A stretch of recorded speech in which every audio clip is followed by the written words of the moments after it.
আমার ছেলেটাই আমাকে, আমার মাকে, আমার ওর মাকে, আমার ছেলে এতবার টাকা ডাকতো, যদি সে দুইটা কথা বলতো, বললেই সে বলতো বাবা মা আমার মেয়ের ডাক বিয়েটা দিত। আমার ছেলেটা নাই,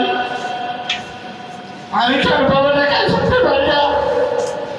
একটা গুলি তার এইদিকে লাগে ডান হাতে, তার লাগে একবার হাতটা ভেঙেছে, আরেকটা গুলি তার ডান দিকে বুকের পাঁজরে ঢুকে সে স্পট ডেড হয়ে যায়। এরা মেডিকেলের যেখানে গাড়ি পার্কিং করে সেখানে সে স্টেশনে লাশ হয়ে আছে। আমার ছেলে একটা পরিপূর্ণ একটা অলরাউন্ডার একটা ছাত্র ছিল, ছোট বয়সে সে দেশকে অনেক কিছু দিতে পারতো। কতভাবে নির্যাতন করতে চাইছে এই আন্দোলনকে দমায় রাখার জন্য,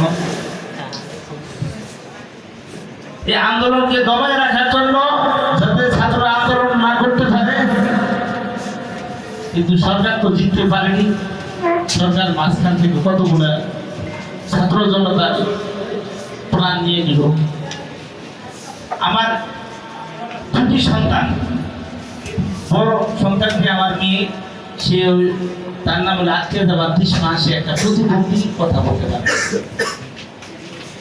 আমার যে ছেলেটা সাফরান আক্তার শব্দ যে 5 তারিখে যেদিন দেশ সোয়া 2টার সময় টিভির ভিডিও ফুটেজে দেখা যাচ্ছে শেখ হাসিনা দেশ ছাড়িয়ে পালিয়ে যাচ্ছে, শেখ হাসিনা দেশ ছেড়ে পালিয়ে যাচ্ছে, দেশ তো স্বাধীন হয়ে গেল।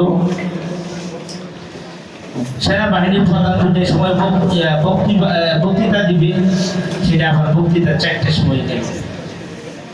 আমরা আবার রাস্তায় নেমে আসলাম। হাজার হাজার ছাত্র জনতা আমার পাশে হলো সাভার রেডিও কলোনি সিআরপি। আমরা রাস্তায় দাঁড়াইলাম। আমার ছেলে আগে থেকে এই সংগ্রামের সাথে খালি মিছিলে যাইতে চাইতো, ওর মাকে বলতো, আমাকে বলতো, আমরা যাইতে দিতাম না। সে আমাদের বাসার ছাদের উপরে তার বন্ধু বান্ধবীদের নিয়ে রাস্তায় দাঁড়িয়ে উপলব্ধি করত। সে ছাত্র জনতার এই আন্দোলনকেও সে দিতে উল করে দিত যে ছাত্রদের এই যুক্তিক আন্দোলনের সাথে আমি আছি। আমি তার সাথে প্রায় শেয়ার করতাম। আজকে আমার ছেলে নাই, 5ই আগস্ট সে 5টা সাড়ে 5টা থেকে পুলিশের গুলিতে, একটা গুলি তার এইদিকে লাগে ডান হাতে, তার লাগে একবার হাতটা ভেঙেছে, আরেকটা গুলি তার ডান দিকে বুকের পাঁজরে ঢুকে সে স্পট ডেড হয়ে যায়। সেটা বেলা 5:30টার দিকে। দেশ তো তখন স্বাধীন।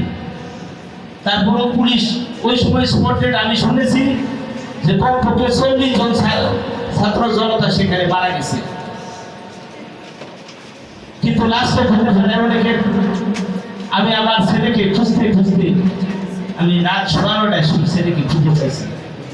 এরা মেডিকেলের যেখানে গাড়ি পার্কিং করে সেখানে সে স্টেশনে লাশ হয়ে আছে। তাও আমি খুঁজে পাই, ওর টিচার ওকে খুঁজে বের করছে। আমার ছেলেকে দেখে আমার আজকে 5ই আগস্ট আমার ছেলের সেদিন শহীদ হয়েছে, কিন্তু দেশও সেদিন স্বাধীনতা লাভ করছে। আমার আফসোস, আমি আমার ছেলেকে 5ই আগস্ট থেকে তো আমি বাবা ডাকা শুনতে পারি না। আমার মেয়েটা তো আমাকে ডাকতে পারে না। আমার ছেলেটাই আমাকে, আমার মাকে, আমার ওর মাকে, আমার ছেলে এতবার টাকা ডাকতো, যদি সে দুইটা কথা বলতো, বললেই সে বলতো বাবা মা আমার মেয়ের ডাক বিয়েটা দিত। আমার ছেলেটা নাই,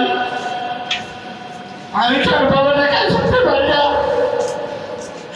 কিন্তু তারপরে আমি বলবো আজকে সরকার পতন করছে, এতগুলো তাজা রক্তের বিনিময়ে আমরা একটা স্বাধীন দেশ, মুক্তিকামী দেশ পাইছি। এই দেশটা যাতে সুন্দরভাবে গড়ে ওঠে, এই দেশটাতে আর যাতে খুন হত্যা আর যাতে অর্থ পাচার না হয়, দুর্নীতি না না হয়, মানুষের ভোটের অধিকার নিশ্চিত হয়, মানুষের বাক স্বাধীনতা চলে আসে, সর্বদিক দিয়ে সর্ব জায়গায় যাতে সংস্কার আসে, সকলের ভোটের অধিকার নিশ্চিত হয়, আমরা একটা উন্নত বাংলাদেশ চাই। তাহলে যারা আমার ছেলের মতো যারা শহীদ হয়েছে তাদের আত্মা শান্তি পাবে। আমি চাই যারা ইন্তেকাল করেছেন 1 জুলাই থেকে 5ই আগস্ট পর্যন্ত এখনো যারা হাসপাতালে চিকিৎসা অবস্থায় মারা যাচ্ছে, আমি সকলকে আপনাদের মাধ্যমে আল্লাহর কাছে দোয়া করব, যে আল্লাহ তুমি তাদেরকে সকলেরই শাহাদাতের মর্যাদা দান করিও, সকলেরই শহীদের মর্যাদা দান করিও। আমার ছেলে একটা আসলে কোনো সাধারণ ছেলে ছিল না, সে একাধারে যেমন ছিল একজন খেলোয়াড়, আরেক দিক দিয়ে সে গান বাজনা করতো, সে বিভিন্ন গল্পের বই পড়তো, সে অ্যানিমেশন ছবি আঁকতো, তার ক্রিয়েটিভিটি ছিল দারুণ। সে বিভিন্ন গেমস, আমি বাসায় আসলে আমাদের এই ল্যাপটপ নেবে, সে মোবাইল গেমস সে বলতো আমি বাবা তুমি কি হবে, সে বলতো আমি সফটওয়্যার ইঞ্জিনিয়ার হবো। আচ্ছা ঠিক আছে, তোমার সফটওয়্যার ইঞ্জিনিয়ারিং ভালো করে লেখাপড়া।